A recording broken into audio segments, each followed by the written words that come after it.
everyone. Welcome to the Jackpot Ultras 2023.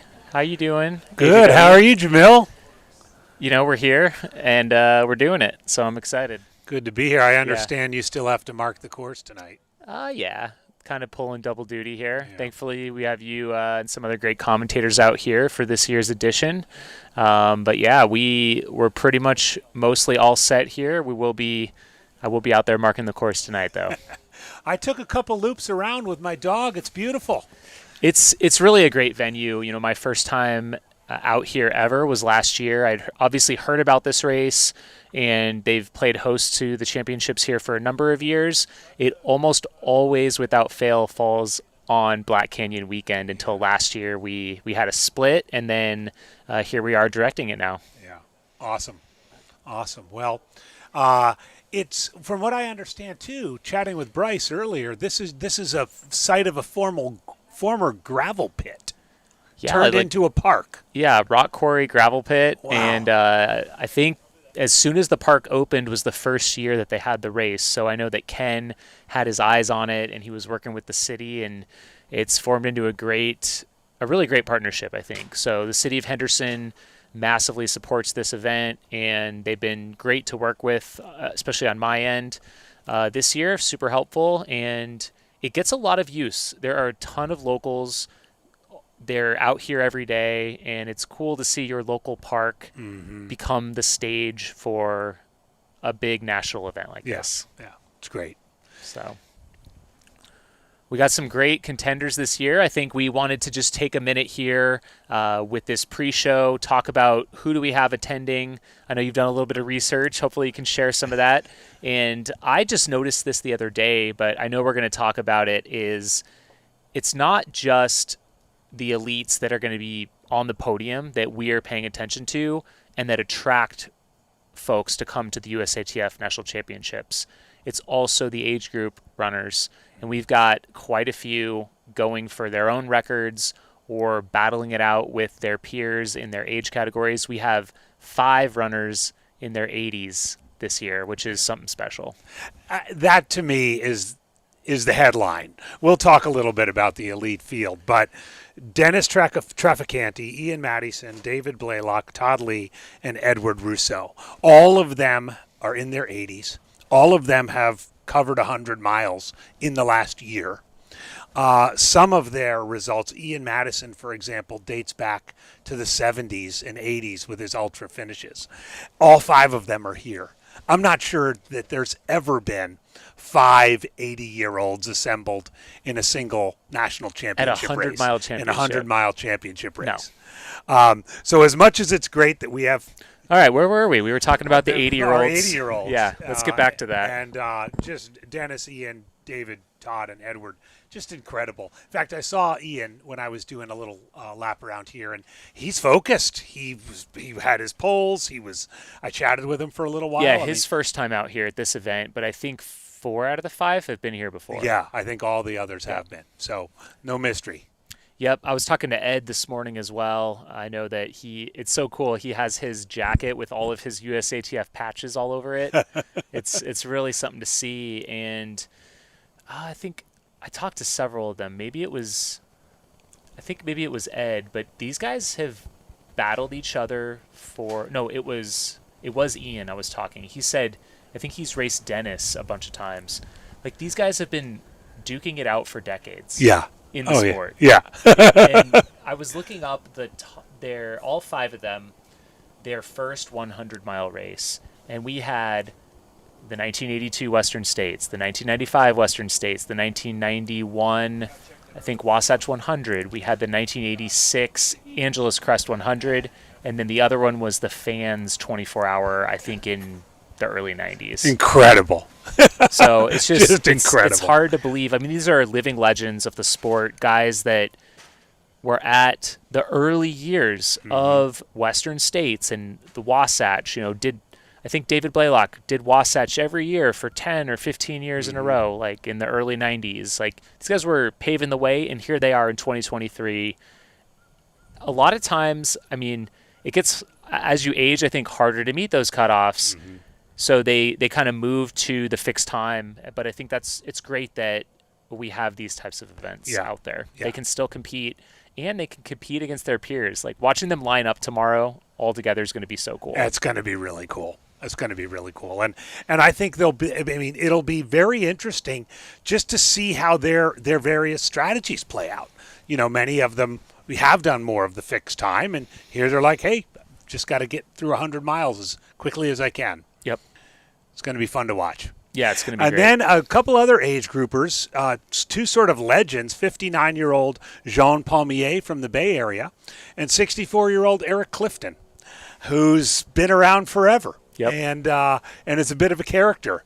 I hope he makes it to the start line and hope he makes it to the finish line. It'll be fun to catch up with Eric again. Yeah, just some great ones. I think you said Pam Reed isn't coming. Pam Reed is Okay. not going to make it. I Got actually it. chatted with her earlier this week. She's back in Wyoming. You know, she splits time between Arizona and Wyoming, and she's signed up for a sled race up there. It's called the Drift 100. And her husband convinced her that coming down here to do the Jackpot would get in the way of her sled training. Gotcha. Because of course she's done 3 Aravaipa races in a row, three Arizona races in a row So she needs with a little Pemberton, cold, Black a little Canyon, cold and- time. Yeah. So yeah, she's not going to make it. That's too bad. But hopefully in a future year. Yeah. Do you have a few names looking towards the podium? Who do we have returning this year or in contention? I like Zach Bitter. I like Zach Bitter, but I like Zach Bitter to win.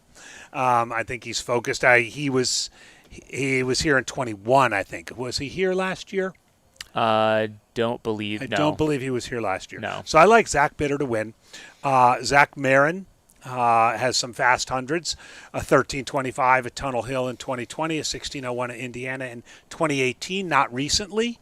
And then Sam Skeels, some fast times, including something that popped up, a 3:19 50K road time. I think it was a Comset.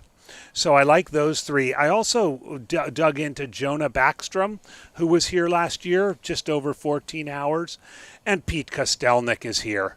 And, I mean, that guy, he lives in Phoenix now. He can run.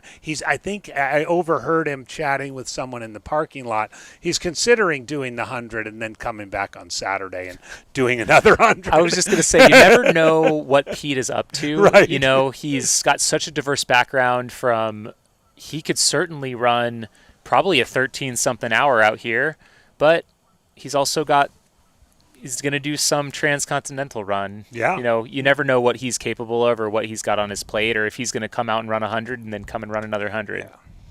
He ran great at Desert Solstice and then just kind of was ready to call it a day and called it a day. So he goes to the beat of his own drummer for sure. Yeah, definitely. Some other names, Alex Docta, I think that's going to be interesting. He strikes me as more of a trail guy. He was first at the Antelope Island Buffalo Run 50-miler. He also, I believe, he had a second place at Tushers in 2021. That stands out in my mind. I remember he had a great run that day. So it's kind of like Alex Nichols coming in last year, kind of dipped in from the trail scene. I think Alex, strong mountain runner. So I'm curious to see what he's trying to do out here. Is he just coming out for a run? Is he trying to compete? I just don't know. Yeah. Interesting. How about the women's side? Yeah, women's side. I think for me, one of the most interesting names on the list, it's kind of been a low-key one, is Sally McRae. So I don't believe she's really targeting this because it is the USATF 100-mile national championship. She is gearing up for Cocodona 250 this year, and she wants to see what can I do on tired legs. So she's been training really hard, training in the mountains. So she's coming into this. I said, "Are you coming in tired?" She said, "No, I'm coming in trashed." So she wants to find out what is it like to be very trashed and then have another 100 miles to run, which is what she's going to have to do at the 150-mile mark at Cocodona 250 coming up in a couple months. Yeah. So, but yeah, as far as those competing, what names have you kind of pulled out? You know, a gal, 49 years old from Southern California, Heather Huggins, similar. has a lot of kind of mountain experience and the rolling hills of Southern California experience, but a batch of strong results. And in the same category, Megan Eckert, who has had incredible runs at both Bighorn and High Lonesome, but then also sub-17 at Brazos Bend a couple of years ago. Also was first place and second overall at Snowdrop 55 hours, so has that longevity at the fixed time style of a race. Yeah, that's a bear of a race too. It's in the middle of the winter, and yeah. Lisa Cabiles popped out at me. She had a 50 miler here in 21, under 8 hours, and seems to be a solid, steady performer in all of this. So I'm thinking one of those four, adding Sally to the mix, one of those four. But then there's always, there's some folks on that list that maybe have never run a hard 100 flat road 100, and they could surprise themselves and surprise us. Yeah, I got to shout out Jen Francis here too. She's a fixture at a lot of fixed time events and also a lot of like Ken and Stephanie's races here in the Vegas area. So she was first at Fat Ox 12 hour, which was our race back in December, ran 100K in 12 hours.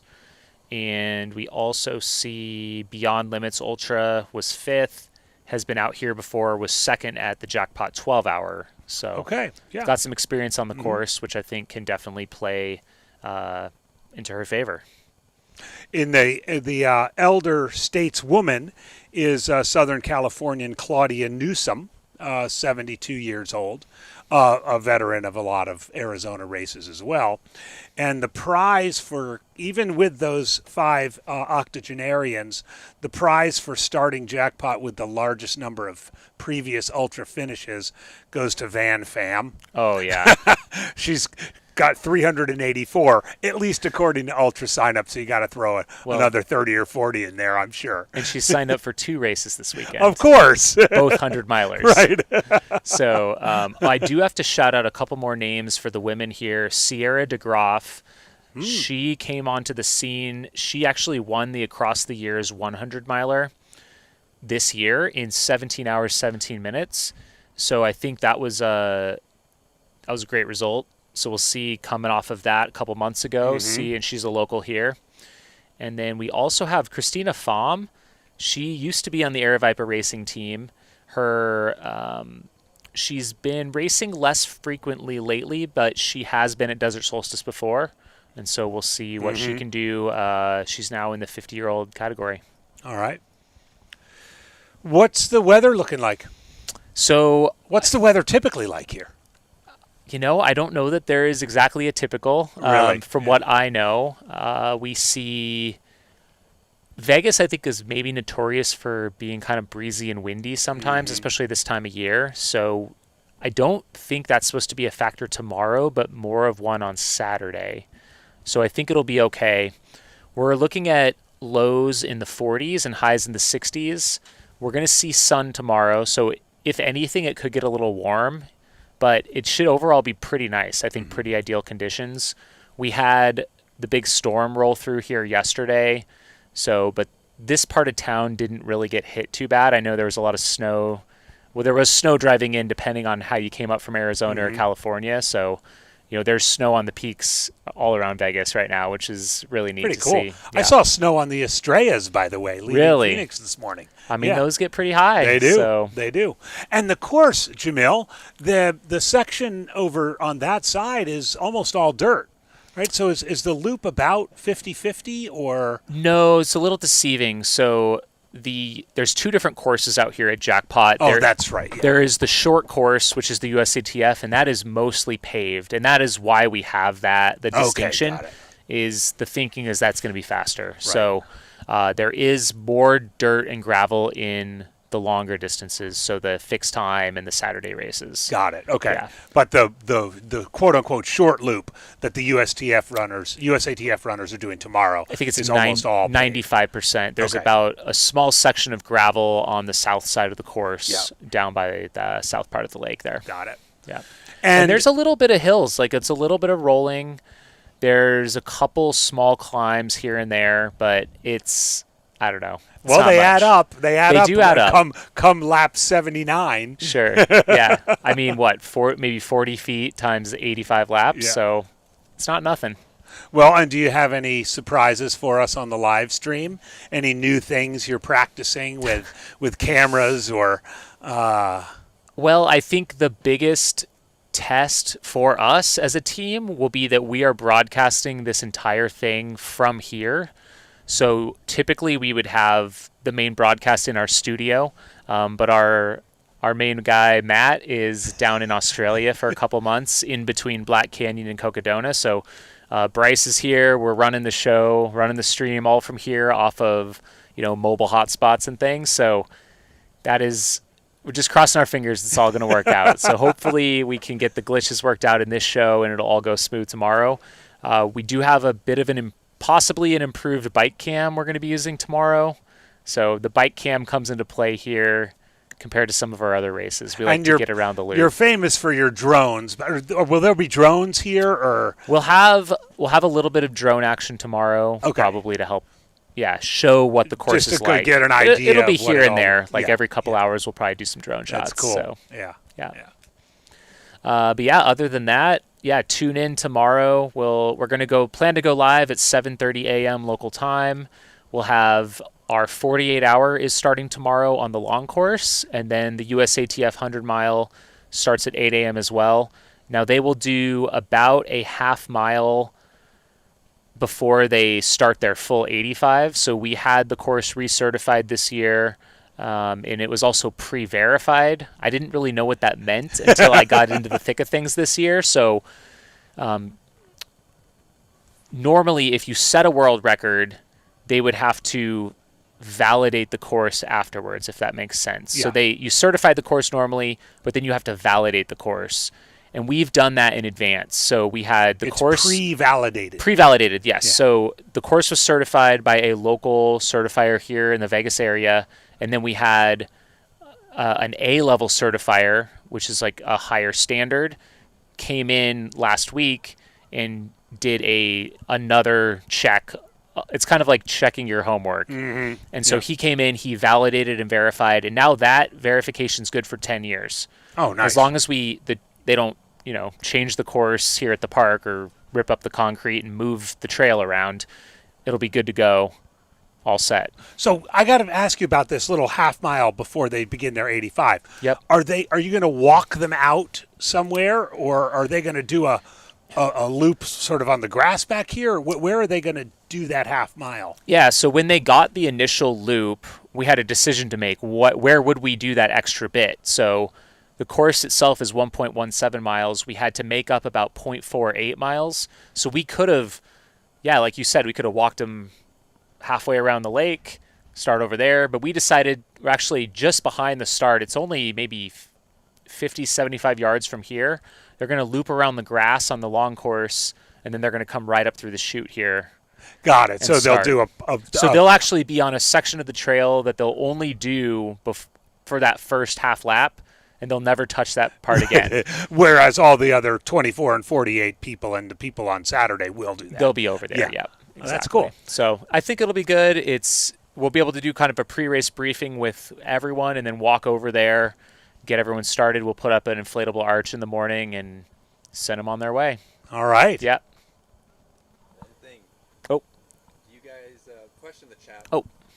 What's the first place time estimate? What are your predictions? Okay, so the question is, what is our predictions for first place time, the winning time? As you know, last year we had Camille Herron out here, 12:41, and that set a course record here for Jackpot. Mm-hmm. Mm-hmm. I could see Zach on a good day flirting with 12:30. Yep.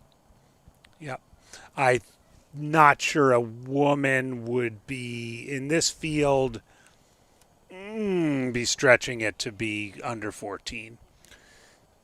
Yeah, that would probably. But I would certainly say under 15.